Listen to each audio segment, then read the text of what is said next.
तो करते हैं शुरू हम लोग। कल हम लोगों ने क्या पढ़ा था?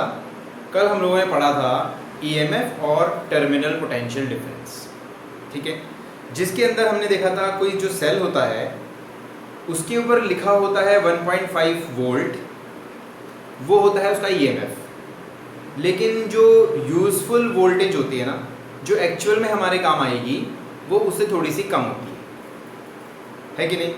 क्योंकि उसका खुद का कुछ इंटरनल रेजिस्टेंस होता है।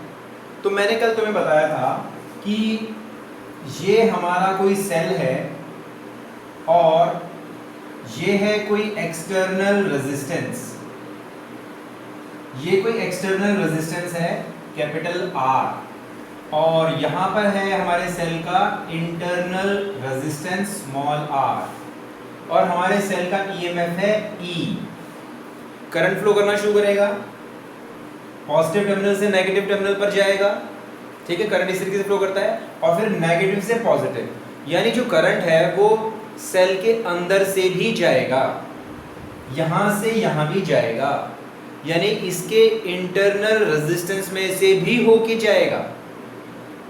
अगर इसके इंटरनल रेजिस्टेंस में से पास करके जाएगा तो इसके अक्रॉस भी वोल्टेज ड्रॉप करेगा, मतलब कुछ ना कुछ काम करना पड़ेगा, समझ गए? यानी कि जो, क्योंकि ये रेजिस्टेंस और ये रेजिस्टेंस होंगे सीरीज में, ये रेजिस्टेंस और हमारा इंटरनल रेजिस्टेंस किसमें है? सीरीज में, क्योंकि एक ही रास्ता है करंट का सारे रास्ते में फ्लो करने के लिए, कोई और रास्ता तो है नहीं। तो दोनों रेजिस्टेंस सीरीज में हुए, और सीरीज में क्या चीज ड्रॉप होती है, क्या चीज डिवाइड होती है? सीरीज में वोल्टेज डिवाइड होती है। तो हमारे ईएमएफ की कुछ वोल्टेज एक्सटर्नल रेजिस्टेंस में ड्रॉप हो जाएगी, कुछ इंटरनल रेजिस्टेंस में ड्रॉप हो जाएगी, समझ गए? ठीक है, अब देखो हमारे लिए यूजफुल वोल्टेज कौन सी है? हमारे लिए यूजफुल वोल्टेज है ये, क्योंकि ये वोल्टेज हमें मिल रही है, ये हमें नहीं मिल रही, ये हमारे सेल के अंदर ड्रॉप हो रही है, यानी सेल के ईएमएफ में इतनी वोल्टेज माइनस करने के बाद जो बचेगी वही होगी यूजफुल वोल्टेज। इसी को कहते हैं टर्मिनल पोटेंशियल डिफरेंस। सो हमारा टर्मिनल पोटेंशियल डिफरेंस V है, और V है IR के इक्वल, समझ गए? इसीलिए हम लोग क्या करेंगे? हम लोग क्या करेंगे? इसलिए इस वाले IR की जगह हम लोग लिख देंगे V, ठीक है? ये है टर्मिनल पोटेंशियल डिफरेंस, ये है EMF, ये है यूजफुल वोल्टेज जो हमें मिलेगी, समझ रहे हो? ये हमें नहीं मिलती, इसमें से कुछ ड्रॉप हो जाएगी, बची हुई हमें मिलेगी, समझ गए? ठीक है, तो ये बात हमने करी थी, इसे कहते हैं टर्मिनल पोटेंशियल डिफरेंस, ये है EMF। अब देखो, अब हम लोग निकालेंगे इंटरनल रेजिस्टेंस का formula, relation for internal resistance. उससे पहले एक बात और कर लेते हैं कि इंटरनल रेजिस्टेंस किन किन बातों पे डिपेंड करता है, factors on which internal resistance depend, ठीक है? इंटरनल रेजिस्टेंस किन किन बातों पे डिपेंड करता है, ये भी हम लोग देख लेते हैं। सो फैक्टर्स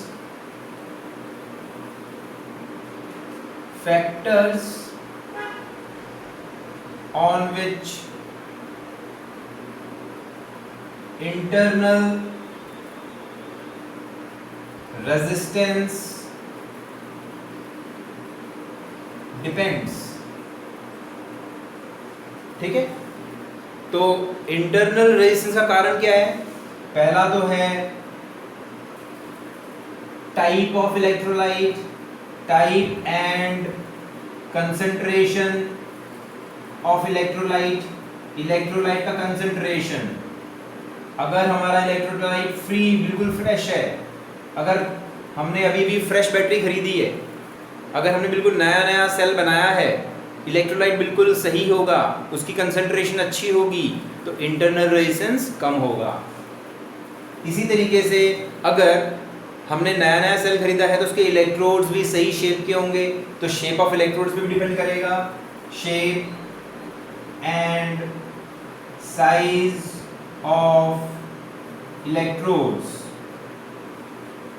ठीक है, इन बातों पे हमारा इंटरनल रेजिस्टेंस डिपेंड करता है। जैसे जैसे सेल पुराना होता जाता है वैसे वैसे इंटरनल रेजिस्टेंस बढ़ता जाता है, क्योंकि उसके इलेक्ट्रोलाइट की कंसिडरेशन कम हो जाती है और इलेक्ट्रोड्स का जो शेप है वो भी छोटा हो जाता है, घिस जाता है। समझ गए? तो ये फैक्टर्स हैं जिस पे इंटरनल रेजिस्टेंस डिपेंड करता है। एक बार नोट कर लो फटाफट।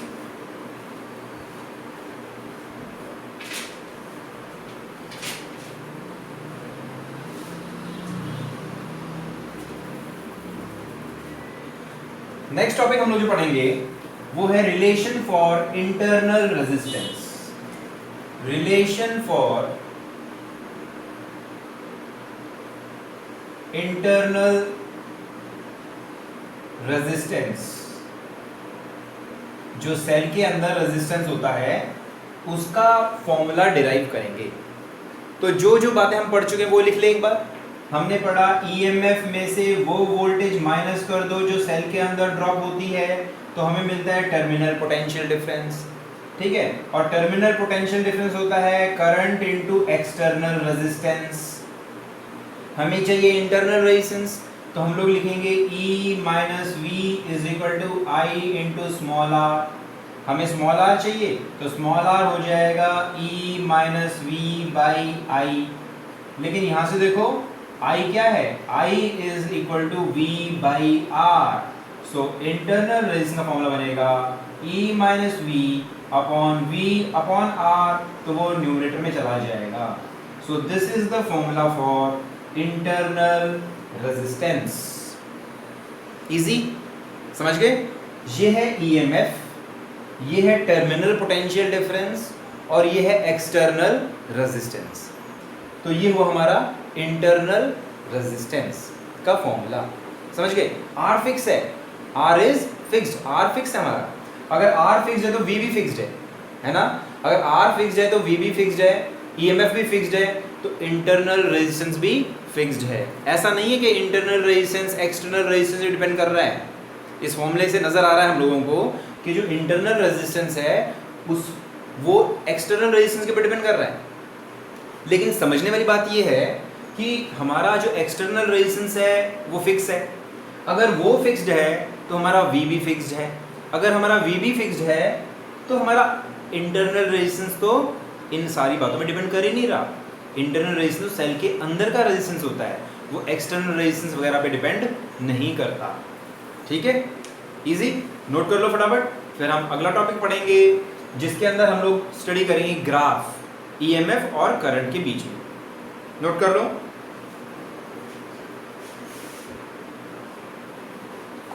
ये ग्राफ बहुत इंपॉर्टेंट है जो मैं बताने वाला हूं अभी। ये ग्राफ बहुत काम का है और ग्राफ है वेरिएशन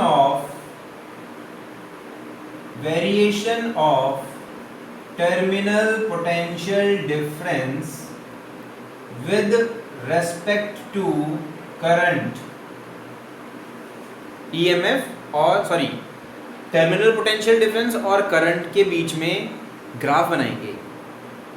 ठीक है, यानी इस फॉर्मूले को देखो,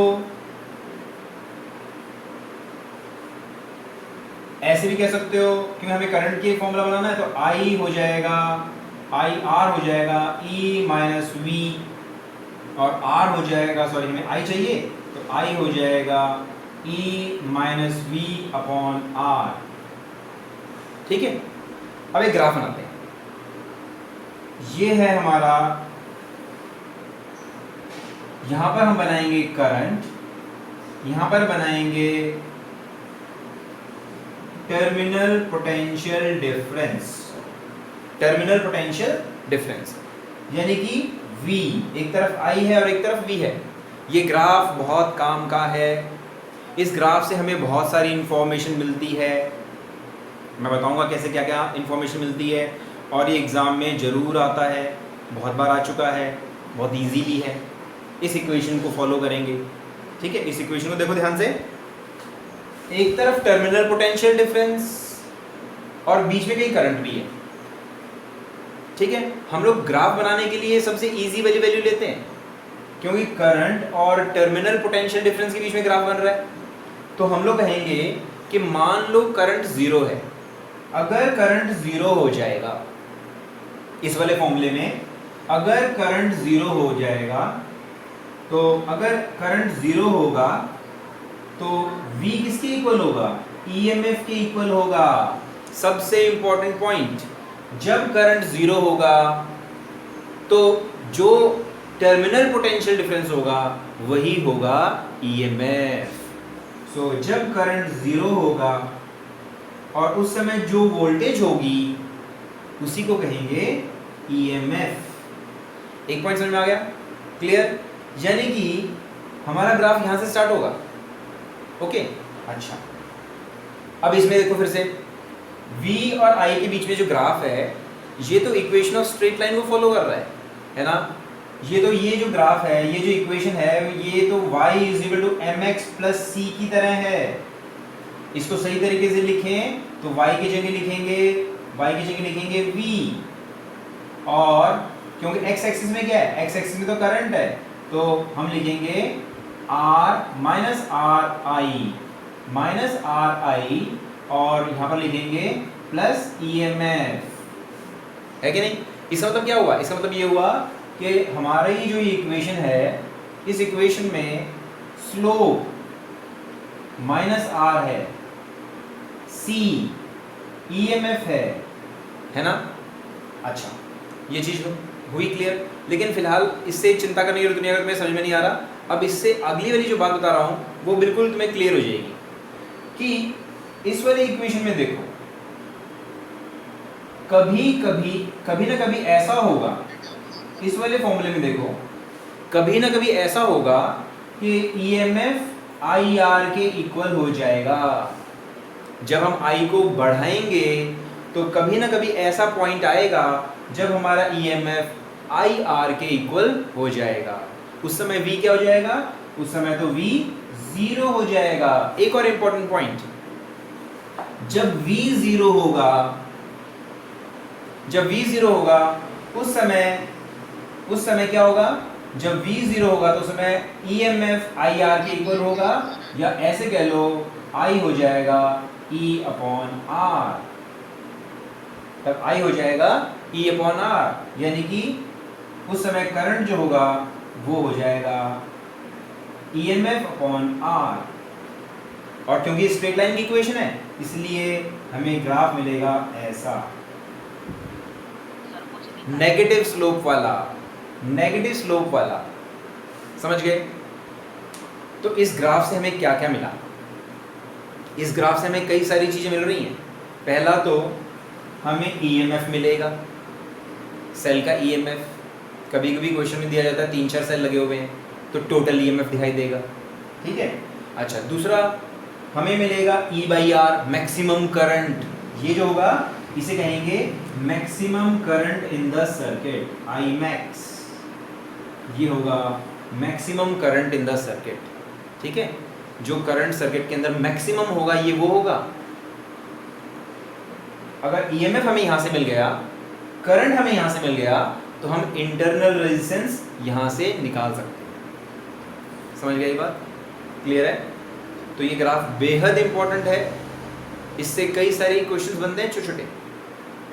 सो नोट कर लो, variation of terminal potential difference with respect to current. ठीक है, अब अगला टॉपिक करते हैं। इसके बाद फटाफट नोट कर लो, स्क्रीनशॉट ले लो, या तो स्क्रीनशॉट ले सकते हो। अब हम अगला टॉपिक करेंगे। अगला टॉपिक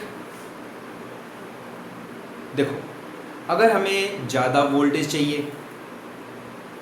तो हमारे पास दो तरीके, या तो हम सेल को ऐसा बनाएं कि जिससे ज़्यादा वोल्टेज मिले, ठीक है, या फिर ऐसा करो कि जब तुम्हारे पास कोई छोटा सेल है, उसकी कुछ वोल्टेज है, तो उसको वैसे सेल कंबाइन करके एक बड़ा सेल बना लो जिससे तुम्हें ज़्यादा वोल्टेज मिलेगी।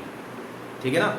तो अगर ऐसे सेल को हम जोड़ें तो हमें ज़्यादा वोल्टेज मिल सकती है, लेकिन ज़्यादा मिलेगी या कम मिलेगी, कैसे जोड़ें? दो तरीके से जोड़ सकते हैं, सीरीज से जोड़ सकते हैं या फिर हम लोग पैरेलल से जोड़ सकते हैं। अगर सीरीज में जोड़ते हैं तो हमें वोल्टेज क्या मिलेगी, और पैरेलल में जोड़ेंगे तो हमारी वोल्टेज क्या होगी, ये हम देखेंगे। क्लियर? लेकिन इसको समझने से पहले एक छोटी सी बात और समझो। सेल के साथ हम क्या क्या करते हैं? सेल के साथ हम दो ही काम करते हैं, या तो सेल में से करंट लेते हैं या सेल में करंट देते हैं, है कि नहीं? सेल में या तो करंट तुम डालोगे या उसमें से करंट निकालोगे। जब तुम सेल को यूज़ कर रहे होगे किसी टॉय में, किसी वॉच में, क्लॉक में, रिमोट में, तो हम उसमें से करंट ले रहे होते हैं, उसे कहते हैं डिस्चार्जिंग। ठीक है? और अब इसका उल्टा तुम्हें समझ में आ गया होगा कि जब हम सेल को चार्ज करेंगे तो हम उसके अंदर करंट दे रहे होंगे। तो दो सिचुएशन होती है हमारे सेल की, एक चार्जिंग और दूसरी डिस्चार्जिंग। इसके बारे में भी एक पॉइंट और हम देख लेते हैं, charging and discharging of a cell, या ऐसे कह लो charging and discharging condition of a cell. ये अगले टॉपिक में बड़े काम आएगी हमारे। So charging and discharging condition of cell. Charging and discharging condition of a cell. बहुत आसान है, इजी भी है, समझ में भी आएगा अच्छे से। डिस्चार्ज मतलब क्या होता है? जब तुम अपने सेल को किसी एक्सटर्नल रेजिस्टेंस के साथ लगा दोगे तो हमारा सेल करंट देना शुरू कर देगा। इसका ईएमएफ है ई, इसका इंटरनल रेजिस्टेंस है स्मॉल आर, एक्सटर्नल रेजिस्टेंस है कैपिटल आर। तो हमें हमारे जो काम की वोल्टेज है, जो टर्मिनल पोटेंशियल डिफरेंस है, वो आई आर के इक्वल है। और वो आई आर क्या है? ईएमएफ में से वो वाली वोल्टेज माइनस कर देते हैं जो सेल खुद कंज्यूम करेगा और बची हुई वोल्टेज हमें मिलेगी। इसे कहते हैं टर्मिनल पोटेंशियल डिफरेंस। ऐसा होता है ड्यूरिंग डिस्चार्जिंग। ऐसा डिस्चार्जिंग के दौरान होता है। जब हम सेल को डिस्चार्ज करते हैं तो ये सिचुएशन देखने को मिलती है। जब हम सेल को चार्ज करेंगे, मतलब बाहर से कुछ ना कुछ एक्स्ट्रा वोल्टेज दोगे ना तुम, है ना? तुमने देखा होगा तुम्हारे घर में चार्जर होता है। हम तो क्या करते हैं, हम तो सीधे पिन फ़ोन में लगा देते हैं, इतने आप चार्ज होता है। पिन के अंदर क्या होता है? पिन के अंदर तो कॉन्टैक्ट्स होते हैं, पॉजिटिव नेगेटिव। और चार्जर के अंदर क्या होता है? चार्जर के अंदर एक ऐसा डिवाइस होता है, इसको भी हम बाद में पढ़ेंगे। एक ऐसा डिवाइस होता है जो हमारे सेल को जितनी वोल्टेज चाहिए उससे वो चार्ज हो जाए, उतनी वोल्टेज वो देता है। तो क्या होता है, देखो, जब हम चार्ज करेंगे, ठीक है, जब हम चार्ज कर इसी सेल को जब तुम चार्ज करोगे तो तुम यहाँ पर क्या लगाओगे? तब यहाँ पर तुम कोई सोर्स लगाओगे, है ना? ये कोई सोर्स लगाओगे और सोर्स क्या करेगा? सोर्स, यहाँ तो करंट हमें बाहर मिल रहा था ना, यहाँ सेल में से करंट बाहर जा रहा था ड्यूरिंग डिस्चार्जिंग। लेकिन जब चार्जिंग करेंगे ना तो करंट ऐसे जाएगा, सेल के अंदर जाएगा, समझे? तब करंट सेल के अंदर जाएगा। अब देखो, सेल की खुद की भी कुछ वोल्टेज है, तो इस वोल्टेज से हमें ज़्यादा वोल्टेज वाला सोर्स लगाना पड़ेगा, तभी करंट इसके अंदर जाएगा। अगर हमारी इसकी वोल्टेज कम हुई तो करंट इसमें फ्लो करना शुरू कर देगा। यानी हमारे सोर्स की वोल्टेज इससे ज़्यादा ही होनी चाहिए। ये ठीक वैसे ही है जैसे दो टैंक है पानी के, है ना? दो टैंक है पानी के, और अगर उनमें पानी का लेवल बराबर है और तुमने पाइप से कनेक्ट कर दिया तो पानी का फ्लो नहीं होगा। अगर एक टैंक से दूसरे टैंक में तुम्हें पानी ट्रांसफ़र करना है तो एक का पानी का लेवल जो है ऊंचा होना ही चाहिए, है कि नहीं? एक का पानी का लेवल कैसा होना चाहिए? एक का पानी का लेवल ऊंचा होना चाहिए, दूसरे का नीचा होना चाहिए, तब एक में से दूसरे में पानी बड़े आराम से जा सकेगा। ठीक है, इसी तरीके से इस सोर्स की वोल्टेज इससे ज़्यादा होनी चाहिए, लेकिन अगर हमारा करंट जाएगा तो इसके इंटरनल रेजिस्टेंस में से भी जाएगा, कुछ वोल्टेज इसमें भी ड्रॉप होगी, कुछ हमारे सेल का भी ईएमएफ है। तब सोर्स की जो वोल्टेज होगी ना, जब सोर्स की वोल्टेज होगी वो होनी चाहिए ईएमएफ प्लस जो इंटरनल रेजिस्टेंस में से ड्रॉप होगी वो भी। तो ये है during charging. During charging, charging के दौरान ये सिचुएशन देखने को मिलती है। समझ गए? हमने जो सोर्स की वोल्टेज ली है वो हमारे ईएमएफ और जो इंटरनल रेजिस्टेंस में वोल्टेज ड्रॉप होगी दोनों के सम के बराबर होनी चाहिए, कम से कम। ज़्यादा हो जाए तो अच्छा है, लेकिन कम नहीं होनी चाहिए। कम हो गई तो करंट ऐसे फ्लो करना शुरू कर देगा। अब करंट सेल के अंदर जाना चाहिए। यहाँ पर सेल में से करंट बाहर आ रहा था। सो दिस इज ड्यूरिंग चार्जिंग, ये फॉर्मूला, ठीक है। और ये है ड्यूरिंग डिस्चार्जिंग। ओके, एक बार नोट कर लो फटाफट, चार्जिंग एंड डिस्चार्जिंग। स्क्रीनशॉट ले लो या तो इसका। अब जैसे मैंने प्रॉमिस किया था, अब हम कनेक्ट करेंगे सेल को सीरीज और पैरेलल में। और जब सीरीज में कनेक्ट करेंगे या फिर पैरेलल में कनेक्ट करेंगे तो उनकी रिजल्टेंट वोल्टेज क्या होगी, उनकी इक्विवेलेंट वोल्टेज क्या होगी।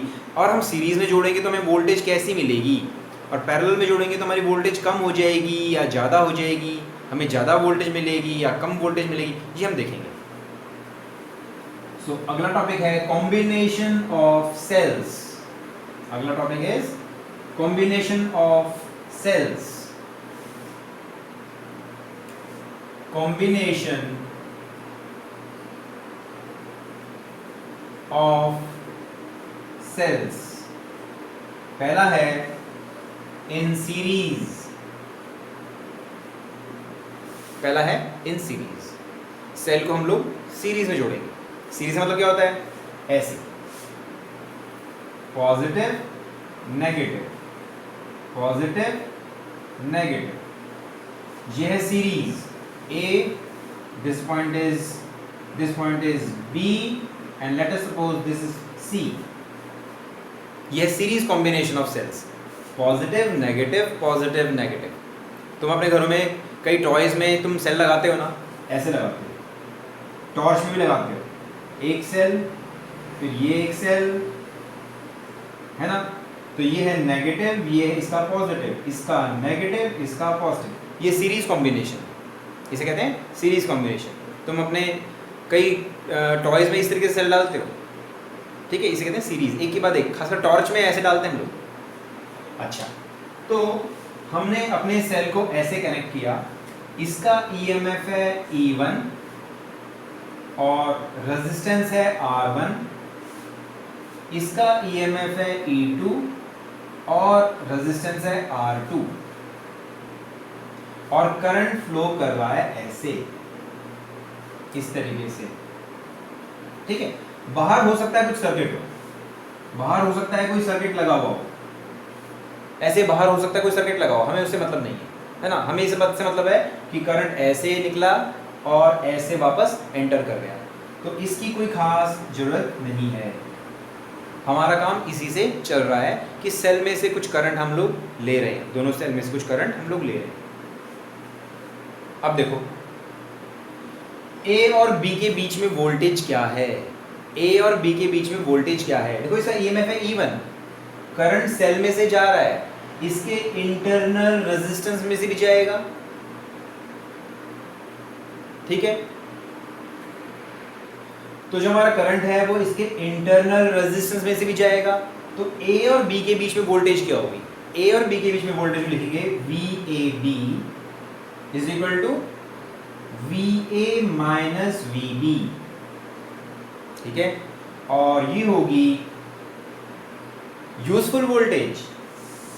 E1 में से वो वोल्टेज माइनस कर दो जो सेल के अंदर ड्रॉप हो रही है। अभी जो हमने पढ़ा टर्मिनल पोटेंशियल डिफरेंस, इन दोनों पॉइंट के बीच की वोल्टेज होगी, सेल की वोल्टेज में से हम वो वोल्टेज माइनस कर देंगे जो इंटरनल रेजिस्टेंस में ड्रॉप होगी। इसी तरीके से वी बी और सी के बीच में वोल्टेज क्या होगी, वी बी सी,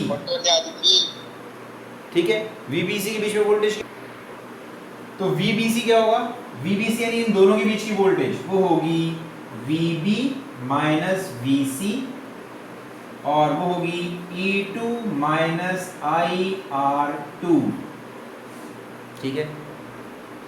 हमें करना क्या है, हम क्या निकालना चाहते हैं, हम निकालना चाहते हैं दोनों सेल को अगर मैं सीरीज में जोड़ा तो इक्विवेलेंट वोल्टेज क्या आई, तो इक्विवेलेंट वोल्टेज क्या होगी, यानी VAC के बीच में वोल्टेज, VAC, VA और C के बीच में वोल्टेज क्या है, देखो हमने VAB की वोल्टेज निकाल ली और हम लोगों ने VBC की वोल्टेज निकाल ली, हम लोग VAC की निकालना चाहते हैं, जो VAC की वोल्टेज होगी ना वही होगी इक्विवेलेंट वोल्टेज, और वो क्या होगी, देखो वो होगी VA माइनस VC, है ना, क्योंकि जैसे अभी अभी हमने लिखा VAB लिखा और VBC लिखा,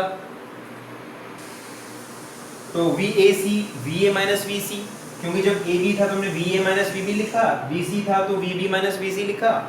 अब देखो VA माइनस VC अगर हम ऐसे लिखें VAB प्लस VBC तो हमें VA माइनस VC ही मिलेगा, देखो कैसे, बिकॉज VB क्या है, VA minus VB plus VB minus VC, ये तो VA माइनस VC ही आ रहा है, इसका मतलब क्या करना है हमें, अगर हमें VAC चाहिए तो हमें VA माइनस VC यानी कि VAB प्लस VBC करेंगे, लेकिन VAB क्या है, VAB तो E1 माइनस R1 है और VBC क्या है, वो E2 माइनस IR2 है, सो VAC होगा, क्या होगा, E1 minus IR1 plus E2 minus IR2, और अगले स्टेप में E1 और E2 को इकट्ठा कर लो, माइनस I कॉमन निकाल के R1 और R2 को एक जगह कर लो, ठीक है। तो VAC के बीच की वोल्टेज क्या है, VAC की वोल्टेज दिस माइनस दिस, अब देखो ध्यान से, R1 प्लस R2 क्या है, R1 और R2 तो टोटल इंटरनल रेजिस्टेंस है, और E1 प्लस E2 क्या है, टोटल EMF है, तो हमारा इक्विवेलेंट EMF क्या आया, सो इक्विवेलेंट EMF आया E1 minus E2, so equivalent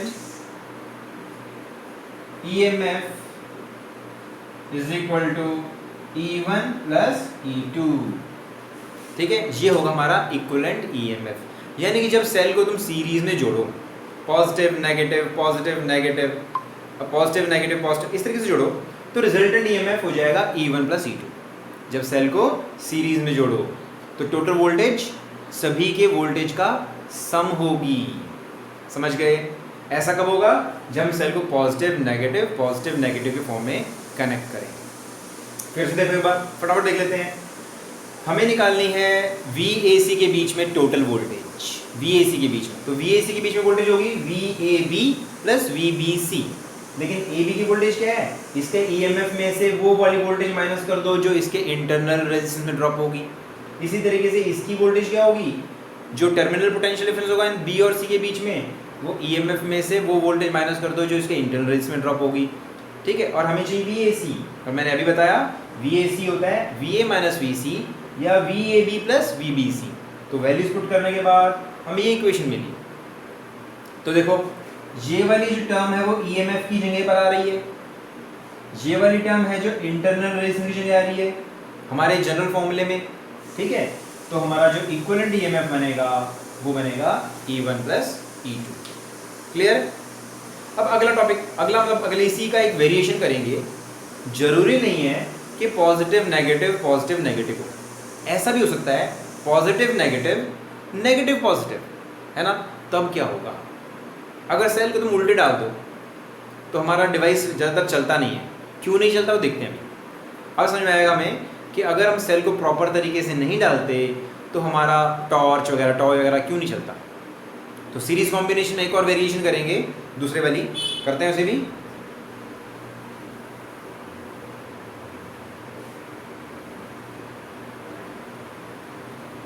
अब की बार हम लोग सेल को इस तरीके से कनेक्ट करेंगे, ऐसे पॉजिटिव नेगेटिव, नेगेटिव पॉजिटिव, ठीक है। पॉइंट वही रहेंगे जो पहले लिए थे हमने, A point, this is B point, this is C point.